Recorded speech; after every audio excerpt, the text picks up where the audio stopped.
प्रिय छात्रों, आज के इस व्याख्यान में मैं आपको सूफी काव्य और उसकी एक जो परंपरा है, उस परंपरा के बारे में जानकारी प्रदान करना चाहूँगा। इससे पहले मैंने भक्ति काल आपको बताया था और भक्ति काल में जो काव्य था उसके हमने दो भेद किए थे। एक निर्गुण काव्य परंपरा और दूसरा इसका भेद था सगुण काव्य परंपरा। तो निर्गुण काव्य परंपरा के बारे में, संत काव्य परंपरा, उसके बारे में कल मैंने आपको संतों के बारे में जानकारी दी थी। और आज जो दूसरी काव्य धारा है, सूफी काव्य धारा, तो उसके बारे में सूफी काव्य क्या है और हिंदी साहित्य में ये किस प्रकार से चर्चा में है और इसका एक लंबी परंपरा है, तो उसके बारे में आपको जानकारी प्रदान करना चाहूँगा। सूफी काव्य मतलब सूफी काव्य का नाम लेते ही हिंदी की निर्गुण काव्य परंपरा के अंतर्गत प्रेम काव्यों का हम अध्ययन कर लेते हैं, तो वो ही सूफी काव्य है। और सूफी काव्य का एक बहुत ही लंबा चौड़ा इतिहास रहा है, बहुत ही इसकी लंबी चौड़ी परंपरा रही है कि हिंदी साहित्य के इतिहास में जो सूफी काव्य परंपरा है, मलिक मोहम्मद जायसी से ही कुछ लोग मानते हैं, लेकिन इससे पहले भी हिंदी साहित्य के इतिहास में बहुत सारे सूफी काव्य लिखा गया था, जिसकी परंपरा अगर हम देखे जाए तो सबसे पहले वैदिक साहित्य में भी यानी इनका उल्लेख मिलता है। वैदिक साहित्य के बाद में अगर हम अध्ययन करना चाहें तो पुराणों के काल में भी और संस्कृत के काल में भी और उसके बाद में प्राकृत काल में भी और उसके बाद में अभ्रंश काल और अभ्रंश काल के बाद में आज हिंदी में भी यानी प्रेमाख्यान का भी खूब परंपरा में है जो बहुत ही प्रसिद्ध हैं। तो सबसे पहले मैं आपको वैदिक साहित्य यानी जिन रचनाओं में वेदों की रचना हुई थी, उन वेदों में यानी प्रेम गाथाएं बहुत ही प्रसिद्ध हुई हैं। जैसे मान लीजिए पुरुरवा उर्वशी है, शरण्य सूर्य है, अपाला कृशाशव है। इस प्रकार की जो प्रेम गाथाएं थी वो यानी वैदिक साहित्य में हमें देखने को मिलती हैं। वैदिक साहित्य में इसके अलावा अगर देखा जाए तो श्यावस्य मनोरमा है, अग्नि आहुति है, ममता बृहस्पति है और तथा यम यमी की प्रेम कथाएं भी हमें पुराणों के काल में देखने को मिलती हैं। वैदिक साहित्य में भी ये चल रही थी। और अब हम देखेंगे दूसरा संस्कृत साहित्य में प्रेमाख्यान, यानी वेदों के साथ साथ पुराणों में जो भाषा थी संस्कृत, तो वो संस्कृत में और पुराणों में भी यानी प्रेमाख्यान काव्य परंपरा देखने को मिल जाती है। तो इन पुराणों में या संस्कृत साहित्य में जो प्रेमाख्यान लिखे गए थे उनमें से कुछ इस प्रकार से हैं। जैसे कच्छ देवयानी की कथा, उषा अनिरुद्ध की कथा,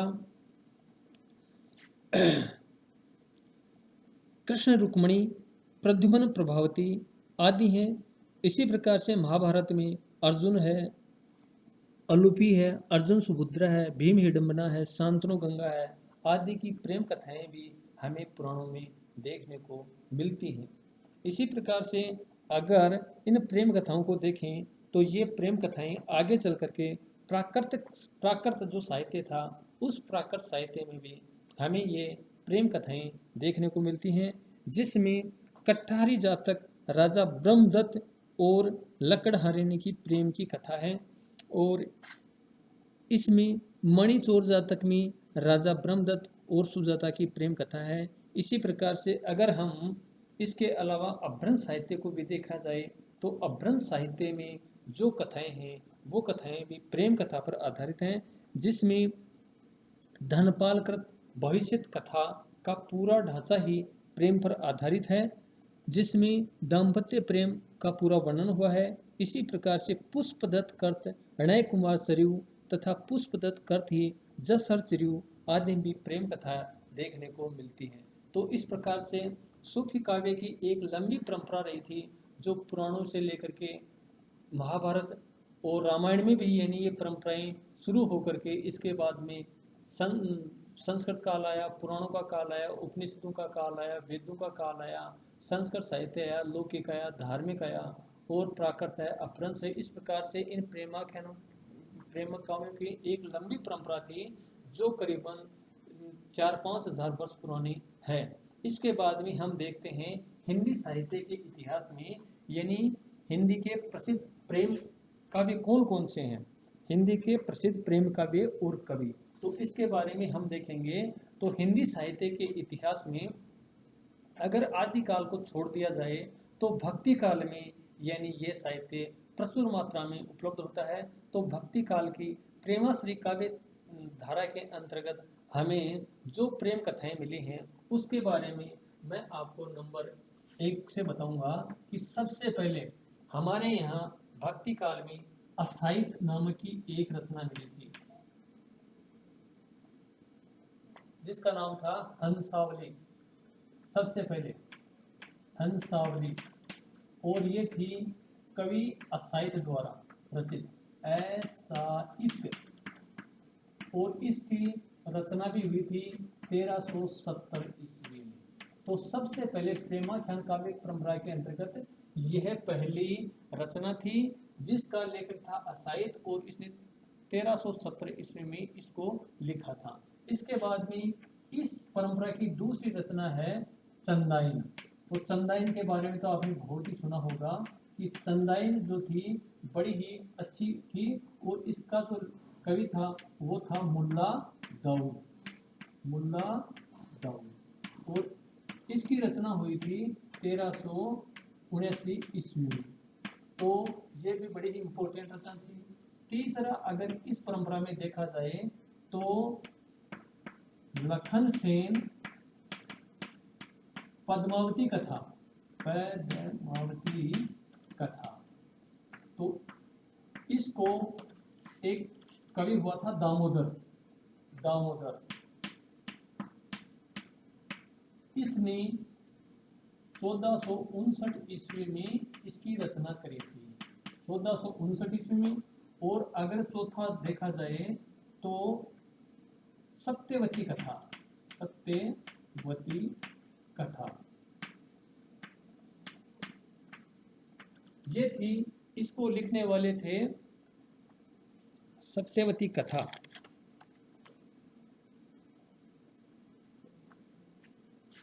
ईश्वरदास, और ये लिखी गई थी 1501 ईस्वी में। अगर इसी परंपरा में अगर पांचवी रचना देखे जाए तो मृगावती, और इसकी रचना करी थी कुतुबन नामक कवि ने, कुतुबन, जो प्रेमाख्यान दृष्टि से बड़ी ही इंपॉर्टेंट रचना थी कुतुबन। इसकी रचना हुई थी 1503 ईस्वी के अंतर्गत। अगर इसी परंपरा में अगली रचना देखे जाए तो वो थी माधवानंद कामकंदला, माधवानंद कामकंदला जो रचना थी वो भी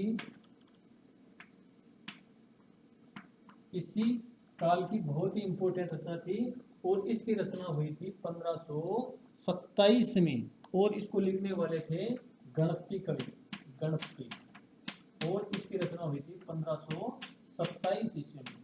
इसके बाद में अगर इस काल की परंपरा देखी जाए कि प्रेमाख्यान परंपरा में इसके बाद में कौन सी रचना हुई, तो वो रचना प्रेमाख्यान परंपरा का एक प्रतिनिधित्व करने वाली रचना रही है जिसका नाम था पद्मावत। और पद्मावत इस काल की सबसे इंपॉर्टेंट रचना थी पद्मावत, और इसको लिखने वाले थे मलिक मोहम्मद जायसी, मलिक मोहम्मद जायसी, जिसने 1540 ईस्वी में इस रचना को लिखा था। इसके बाद में अगर देखा जाए तो मधुमालती, मधुमालती, इसका रचनाकार था मंझन, जिसने 1545 ईस्वी में इसकी रचना करी थी।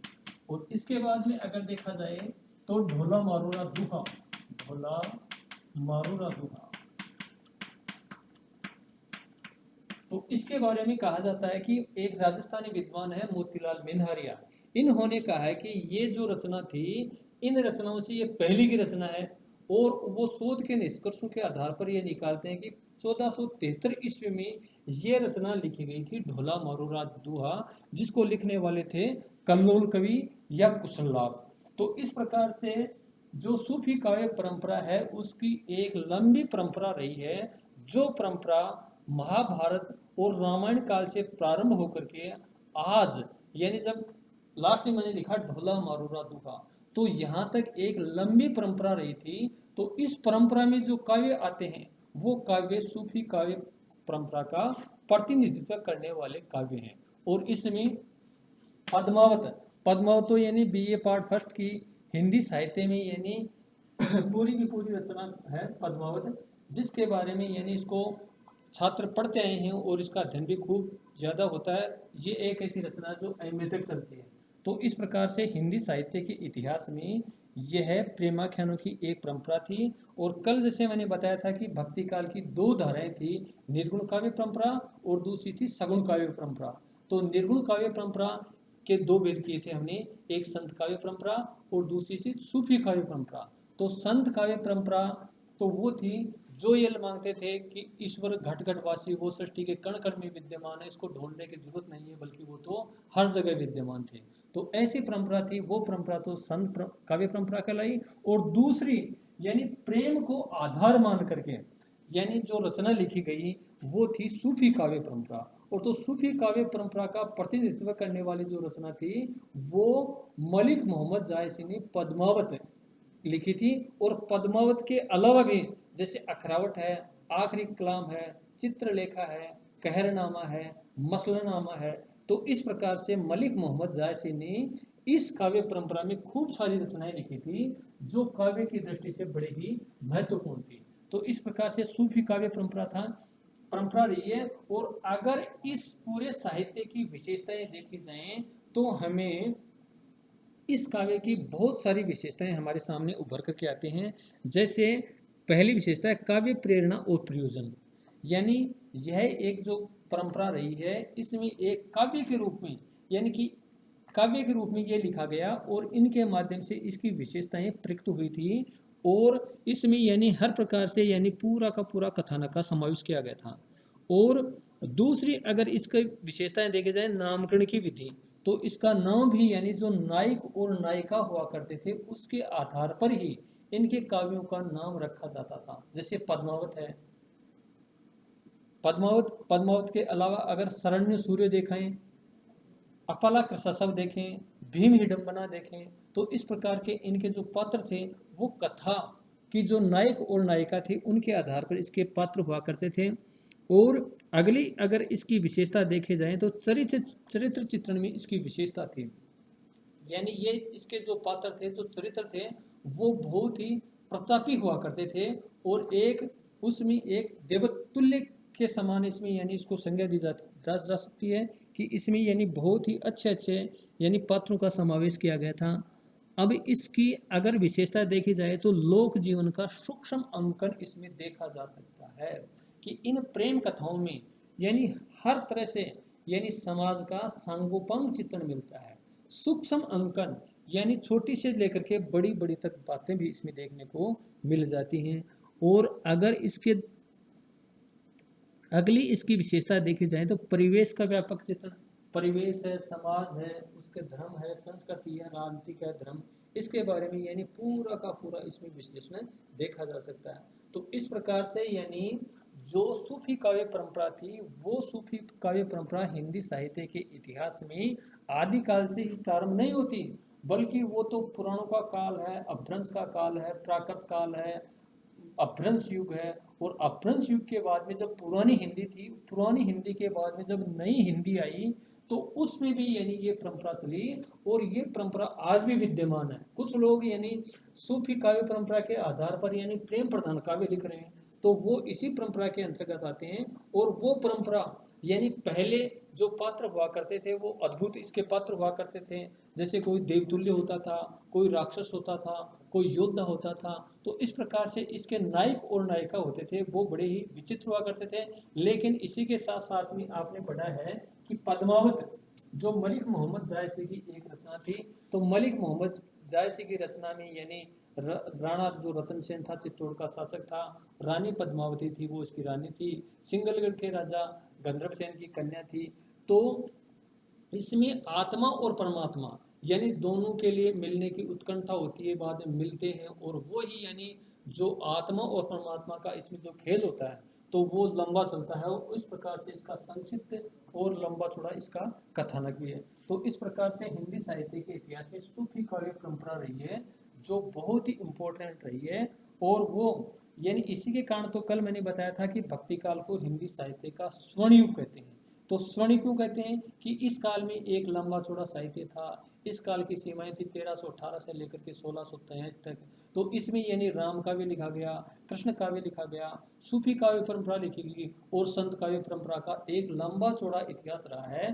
तो इस दृष्टि से भक्ति काल को हिंदी साहित्य का स्वर्ण युग भी कहते हैं और वास्तव में ये स्वर्ण युग ही था।